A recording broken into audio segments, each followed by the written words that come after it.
তো হ্যালো বন্ধুরা, কেমন আছো তোমরা সবাই? আশা করছি ভালো আছো।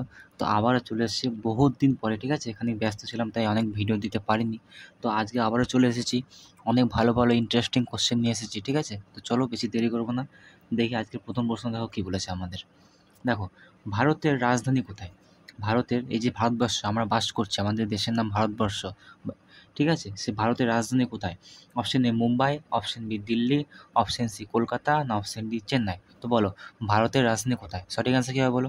তো সঠিক অ্যান্সার হবে এটার অপশন বি দিল্লি, ঠিক আছে। দিল্লি হচ্ছে ভারতের রাজধানী, ঠিক আছে। তো চলো দেখি নেক্সট প্রশ্ন আমাদের কী বলেছে। আমাদের 2 নম্বর প্রশ্ন, দেখো খুব ভালো ভালো প্রশ্ন আছে। ভারতের জাতীয় প্রাণী কোনটি? ঠিক আছে। অনেকে আছে যারা বাংলাদেশ থেকে দেখছো, তারাও তোমাদের দেশের জাতীয় প্রাণী বা রাজধানী, ঠিক আছে, অবশ্যই কিন্তু কমেন্টে জানিও, ঠিক আছে। তো দেখো, ভারতের জাতীয় প্রাণী কোনটি? অপশন এ হাতি, অপশন বি সিংহ, অপশন সি বাঘ, আর অপশন ডি হচ্ছে হরিণ। তো বলো সঠিক অ্যান্সার কী হবে? ভারতের জাতীয় প্রাণী কোনটি? তো এটা সঠিক অ্যান্সার হবে অপশন সি বাঘ, ঠিক আছে। বাঘ কিন্তু ভারতের জাতীয় প্রাণী, ঠিক আছে। তো চলো দেখি আমাদের নেক্সট প্রশ্ন কী বলেছে। আমাদের দেখো 3 নম্বর প্রশ্ন, ভারতের জাতীয় পাখি কোনটি? ভারতের জাতীয় পাখি কোনটি? অপশন এ টিয়া, অপশন বি ময়ূর, অপশন সি হচ্ছে কবুতর, আর অপশন ডি হচ্ছে কাক। তো বলো ভারতের জাতীয় পাখি কোনটি? সঠিক অ্যান্সার কী হবে বলো? তো এটা সঠিক অ্যান্সার হবে অপশন বি ময়ূর। ময়ূর কিন্তু ভারতের জাতীয় পাখি, ঠিক আছে। তো চলো দেখি নেক্সট প্রশ্ন কী বলেছে আমাদের। আমাদের 4 নম্বর প্রশ্ন, দেখো কী বলেছে। পৃথিবীর সবচেয়ে বড় মহাদেশ কোনটি? পৃথিবীর সবচেয়ে বড় মহাদেশ কোনটি? Option A Africa, option B হচ্ছে ইউরোপ, অপশন সি হচ্ছে এশিয়া, আর অপশন ডি হচ্ছে আমেরিকা, ঠিক আছে। তো বলো পৃথিবীর সবচেয়ে বড় মহাদেশ কোনটি? তো সঠিক অ্যান্সার হবে এখানে অপশন সি এশিয়া। এশিয়া, ঠিক আছে। এশিয়া কিন্তু পৃথিবীর সবচেয়ে বড় মহাদেশ, ওকে। তো চলো দেখি নেক্সট প্রশ্ন আমাদের কী বলেছে। আমাদের 5 নম্বর প্রশ্ন, দেখো কী বলেছে। এটা খুবই সহজ প্রশ্ন। জনগণ মন এটা কে রচনা করেছেন? জনগণ মন কে রচনা করেছেন? আশা করছি এটা 100-এ 100 মানুষই পারবে, ঠিক আছে। তো দেখো কী বলেছে। Option A Mahatma Gandhi, option B Rabindranath Thakur, option C হচ্ছে সুভাষচন্দ্র বসু, আর অপশন ডি হচ্ছে লাল বাহাদুর শাস্ত্রী। তো এটা সহজে পারবে, সবাই জানি। সঠিক অ্যান্সার কী হবে? সঠিক অ্যান্সার হবে অপশন বি রবীন্দ্রনাথ ঠাকুর, ঠিক আছে। তো চলো দেখি নেক্সট প্রশ্ন আমাদের কী বলেছে। আমাদের দেখো 6 নম্বর প্রশ্ন, ভালো ভালো প্রশ্ন আছে, ঠিক আছে। ভারতের প্রথম মহিলা প্রধানমন্ত্রী কে ছিলেন? ভারতের প্রথম মহিলা প্রধানমন্ত্রী কে ছিলেন? অপশন হচ্ছে প্রতিভা পাটিল, অপশন বি হচ্ছে ইন্দিরা গান্ধী, অপশন সি হচ্ছে সরোজিনী নাইডু, আর অপশন ডি হচ্ছে সোনিয়া গান্ধী। তো বলো ভারতের প্রথম মহিলা প্রধানমন্ত্রী কে ছিলেন? তো সঠিক অ্যান্সার হবে এটার অপশন বি ইন্দিরা গান্ধী, ঠিক আছে। ইন্দিরা গান্ধী কিন্তু এটার হবে সঠিক অ্যান্সার। তো চলো দেখি আমাদের নেক্সট প্রশ্ন কী বলেছে। আমাদের 7 নম্বর প্রশ্ন, দেখো কী বলেছে। সূর্যের সবচেয়ে কাছের গ্রহ কোনটি? সূর্যের সবথেকে কাছের গ্রহ কোনটি? অপশন এ পৃথিবী, অপশন বি হচ্ছে শুক্র, অপশন সি হচ্ছে বুধ, আর অপশন ডি হচ্ছে মঙ্গল। তো বলো পৃথিবীর সবচেয়ে কাছের গ্রহ কোনটি? সঠিক অ্যান্সার হবে এটার অপশন সি বুধ, ঠিক আছে। বুধ কিন্তু পৃথিবীর সবচেয়ে কাছের গ্রহ, ঠিক আছে। তো চলো দেখি আমাদের নেক্সট প্রশ্ন কী বলেছে। দেখো আমাদের 8 নম্বর প্রশ্ন, দেখো ভারতের জাতীয় খেলা কোনটি? ভারতের জাতীয় খেলা কোনটি? Option A cricket, option B football, option C হচ্ছে হকি, আর অপশন ডি হচ্ছে কাবাডি। তো বলো ভারতের জাতীয় খেলা কোনটি হবে? তো সঠিক অ্যান্সার হবে এটার অপশন সি হকি। হকি কিন্তু ভারতের জাতীয় খেলা, ঠিক আছে। তো চলো দেখি নেক্সট প্রশ্ন আমাদের কী বলেছে। আমাদের 9 নম্বর প্রশ্ন, দেখো খুবই ভালো ভালো প্রশ্ন আছে। পৃথিবীর সবচেয়ে বড় মহাসাগর কোনটি? পৃথিবীর সবচেয়ে বড় মহাসাগর কোনটি? অপশন এ হচ্ছে আটলান্টিক মহাসাগর, অপশন বি হচ্ছে ভারত মহাসাগর, অপশন সি হচ্ছে প্রশান্ত মহাসাগর, না অপশন ডি হচ্ছে আর্কটিক, ঠিক আছে। তো বলো পৃথিবীর সবচেয়ে বড় মহাসাগর কোনটি? তো সঠিক অ্যান্সার হবে এটা অপশন সি প্রশান্ত মহাসাগর, ঠিক আছে। প্রশান্ত মহাসাগর কিন্তু এটা সঠিক অ্যান্সার হবে। তো চলো দেখি আমাদের নেক্সট প্রশ্ন কী বলেছে। আমাদের 10 নম্বর প্রশ্ন, দেখো কী বলেছে। ভারতের প্রথম রাষ্ট্রপতি কে ছিলেন? ভারতের প্রথম রাষ্ট্রপতি কে ছিলেন? অপশন হচ্ছে doctor Rajendra Prasad, option B হচ্ছে জওহরলাল নেহেরু, ঠিক আছে। অপশন সি হচ্ছে বি আর আম্বেদকর, আর অপশন ডি হচ্ছে সর্দার প্যাটেল, ঠিক আছে। তো বলো ভারতের রাষ্ট্রপতি কে ছিলেন প্রথম? সঠিক অ্যান্সার কী হবে বলো? সঠিক অ্যান্সার হবে এটা অপশন এ, ঠিক আছে।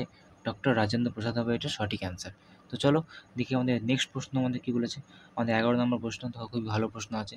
কোন দেশকে সূর্যোদয়ের দেশ বলা হয়? কোন দেশকে সূর্যোদয়ের দেশ বলা হয়?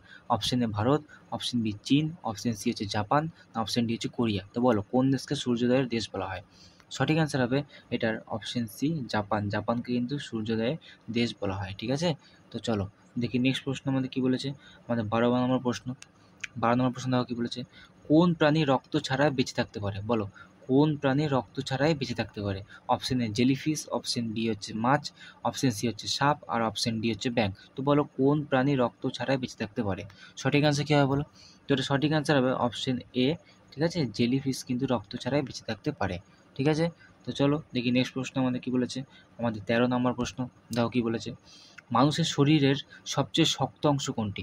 মানুষের শরীরের সবচেয়ে শক্ত অংশ কোনটি?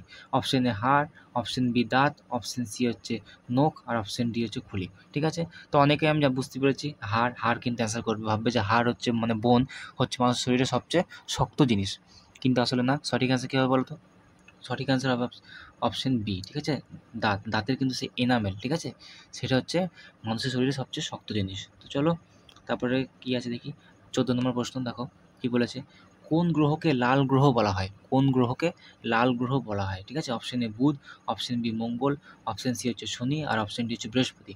তো বলো কোন গ্রহকে লাল গ্রহ বলা হয়? সঠিক অ্যান্সার কী হবে বলো? তো এটা সঠিক অ্যান্সার হবে অপশন বি মঙ্গলকে কিন্তু লাল গ্রহ বলা হয়। ঠিক আছে, এবং তোমরা বলবে আমাদের পৃথিবীকে কী গ্রহ বলা হয়? ঠিক আছে, এটা তোমরা অবশ্যই কমেন্টে জানিয়ে দিও। ঠিক আছে, আর আরেকটা রিকোয়েস্ট, যদি তোমরা নতুন হয়ে থাকো আমার চ্যানেলটা তাহলে অবশ্যই লাইক শেয়ার সাবস্ক্রাইব কিন্তু করে দিও। ঠিক আছে, তো চলো নেক্সট প্রশ্ন দিকে আমাদের কী বলেছে, আমাদের 15 নম্বর প্রশ্ন দেখো কী বলেছে, বিশ্বের সবচেয়ে দ্রুতগামী প্রাণী কোনটি? বিশ্বের সবচেয়ে দ্রুতগামী প্রাণী কোনটি? অপশন এ চিতা, অপশন বি ঘোড়া, অপশন সি হচ্ছে হরিণ, আর অপশন ডি হচ্ছে ঈগল। তো বলো বিশ্বের সবচেয়ে দ্রুতগামী প্রাণী কোনটি? সঠিক অ্যান্সার হবে এটার অপশন এ চিতা। চিতা কিন্তু বিশ্বের সবচেয়ে দ্রুত প্রাণী। ঠিক আছে, তো চলো দেখি নেক্সট প্রশ্ন আমাদের কি বলেছে, আমাদের 16 নম্বর প্রশ্ন দেখো কি বলেছে, পৃথিবীর সবচেয়ে ছোট দেশ কোনটি? বলো পৃথিবীর সবচেয়ে ছোট দেশ কোনটি? Option A Nepal, option B হচ্ছে ভ্যাটিকান সিটি, অপশন সি হচ্ছে মালদ্বীপ, আর অপশন ডি হচ্ছে শ্রীলঙ্কা। তো বলো পৃথিবীর সবচেয়ে ছোট দেশ কোনটি? কী হবে সেটা সঠিক অ্যান্সার? তো এটা সঠিক অ্যান্সার হবে অপশন বি, ঠিক আছে, ভ্যাটিকান সিটি কিন্তু পৃথিবীর সবচেয়ে ছোট দেশ। ওকে, তো চলো দেখি নেক্সট প্রশ্ন আমাদের কী বলেছে, আমাদের 17 নম্বর প্রশ্ন। ঠিক আছে, চাঁদে প্রথম মানুষ কে গিয়েছিলেন? চাঁদে প্রথম কে গিয়েছিলেন? ঠিক আছে, কোন মানুষ, নাম কি? অপশন হচ্ছে ইউরি গ্যাগারিন, অপশন বি হচ্ছে নীল আর্মস্ট্রং, অপশন সি হচ্ছে এডউইন অলড্রিন, আর অপশন ডি হচ্ছে কল্পনা চাওলা। ঠিক আছে, তো বলো চাঁদে প্রথম মানুষ কে গিয়েছিলেন? সঠিক অ্যান্সার হবে এটার অপশন বি, ঠিক আছে, নীল আর্মস্ট্রং কিন্তু প্রথম চাঁদে গিয়েছিলেন। ঠিক আছে, তো চলো দেখি আমাদের নেক্সট প্রশ্ন কিন্তু কী দিয়েছে, আমাদের 18 নম্বর প্রশ্ন, কোন দেশকে নীল নদের উপহার বলা হয়? কোন দেশকে নীল নদের উপহার বলা হয়? অপশন এ মিশর, option B Brazil, option C হচ্ছে ভারত, আর অপশন ডি হচ্ছে চীন। তো বলো কোন দেশকে নীল নদের উপহার বলা হয়? সঠিক অ্যান্সার কী হবে বলো? তো সঠিক অ্যান্সার হবে এটার অপশন এ মিশর। মিশরও কিন্তু নীল নদের উপহার বলা হয়। ঠিক আছে, তো চলো দেখি আমাদের নেক্সট প্রশ্ন কী বলেছে, দেখি আমাদের আমাদের 19 নম্বর প্রশ্ন। দেখো খুব ভালো ভালো প্রশ্ন ছিল আজকে। ঠিক আছে, কম্পিউটারের জনক কাকে বলা হয়? কম্পিউটারের জনক কাকে বলা হয়? অপশন হচ্ছে বিল গেটস, অপশন বি হচ্ছে চার্লস ব্যাবেজ, অপশন সি হচ্ছে স্টিভ জবস, আর অপশন ডি হচ্ছে অ্যালান টুরিং। ঠিক আছে, তো বলো কম্পিউটারের জনক কাকে বলা হয়? সঠিক অ্যান্সার কী হবে বলো? সঠিক অ্যান্সার হবে অপশন বি, ঠিক আছে, চার্লস বেবেজকে কিন্তু কম্পিউটারের জনক বলা হয়। ঠিক আছে, তো চলো দেখানে নেক্সট প্রশ্ন কী বলেছে, আমাদের 20 নম্বর প্রশ্ন। ঠিক আছে, কোন গ্রহে সবচেয়ে বেশি বলয় বা রিংস যেটা আছে গ্রহের চারিপাশে থাকে সেই আছে? ঠিক আছে, কোন গ্রহে সবচেয়ে বেশি বলয় আছে? অপশন হচ্ছে বৃহস্পতি, অপশন বি হচ্ছে মঙ্গল, অপশন সি হচ্ছে শনি, আর অপশন ডি হচ্ছে ইউরেনাস। তো বলো কোন গ্রহে সবচেয়ে বেশি বলয় আছে? সঠিক অ্যান্সার কী হবে বলো? তো এটা সঠিক অ্যান্সার হবে অপশন সি শনি। শনি গ্রহে কিন্তু সবচেয়ে বেশি রিংস আছে বা বলয় আছে। ঠিক আছে, তো চলো দেখি নেক্সট প্রশ্ন কী দিয়েছে আমাদের। দেখো বিশ্বের দীর্ঘতম নদী কোনটি? বিশ্বের দীর্ঘতম নদী কোনটি? অপশন এ গঙ্গা নদী, অপশন বি হচ্ছে নীল নদ, অপশন সি হচ্ছে অ্যামাজন, আর অপশন ডি হচ্ছে ইয়াংসে। তো বলো বিশ্বের সবচেয়ে দীর্ঘতম নদী কোনটি? সঠিক অ্যান্সার কী হবে বলো? সঠিক অ্যান্সার হবে এটার অপশন বি। অপশন বি হচ্ছে নীল নদ। নীল নদ কিন্তু বিশ্বের সবচেয়ে দীর্ঘতম নদী। ঠিক আছে, তো চলো দেখি আমাদের নেক্সট প্রশ্ন এবং আজকের লাস্ট প্রশ্ন এটা আমাদের। ঠিক আছে, দেখো কি বলেছে, ভারতের মিসাইল ম্যান নামে কে পরিচিতি? ভারতের মিসাইল ম্যান নামে কে পরিচিত? ঠিক আছে, ভারতের মিসাইল ম্যান নামে কে পরিচিত? অপশন এ হচ্ছে ডক্টর এপিজে আব্দুল কালাম, ঠিক আছে, অপশন বি হচ্ছে হোমি ভাভা, অপশন সি হচ্ছে বিক্রম সারাভাই, আর অপশন ডি হচ্ছে রাজা রামান্না। তো বলো মিসাইল ম্যান নামে কে পরিচিত আমাদের ভারতবর্ষে? ঠিক আছে, সঠিক অ্যান্সার কী হবে বলো? তো এটা সঠিক অ্যান্সার হবে option A doctor APJ Abdul Kalam. ঠিক আছে, এটা হবে এটা সঠিক অ্যান্সার। ঠিক আছে, তো চলো এই ছিল আজকের ক্লাস বা আমাদের ভিডিও বলতে পারো, ঠিক আছে? এইটা ছিল আজকে শেষ প্রশ্ন। তো যারা আমার চ্যানেলে নতুন আছো, চ্যানেলটা কিন্তু অবশ্যই লাইক, শেয়ার, সাবস্ক্রাইব কিন্তু অবশ্যই করে দিও, ঠিক আছে? তো দেখা হচ্ছে কোনো নেক্সট ভিডিওতে। চলো ততক্ষণ টাটা, থ্যাংক ইউ।